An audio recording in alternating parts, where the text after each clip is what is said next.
რამდენიმე გასროლის ხმა გავიგე და რომ გავიქეცით და ვინახე რომ კაცი უკვე ძირს იწყარა. დღეარ გავა იმანის მოკლა როგორ არ მესმის ჩილო.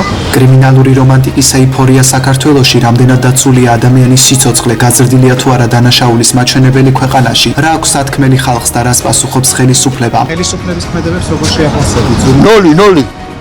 0 აქვს თუ არა მოსახლეობას ქართული პოლიციის მიმართ ნდობა და როგორ აფასებენ გომელაურის უწყებას? კრიმინალები თვითონ ეგენი არიან. რის შეეხება მეგობარი აქტის სანქციები და იქნება თუ არა ქართული ოცნების წევრების ამერიკაში ლაგშერული მოგზაურობა სენატზე დამოკიდებული? როგორ აფასებენ მმართველი პარტიისა და ოპოზიციის წევრები წითელ მოედანზე გეორგიევსკის ლენტით მდგარ საქართველოს ყოფილ გენერალურ პროკურორს და რა შეიძლება აკავშირებდეს მას რუსეთის დიქტატორთან? ყველა კითხვა, ყველა პასუხი ტელეკომპანია თრიალეთის ეთერში 4 შაბათს 20 საათზე. აქტუალური თემა ოთო მხებრიშვილთან ერთად.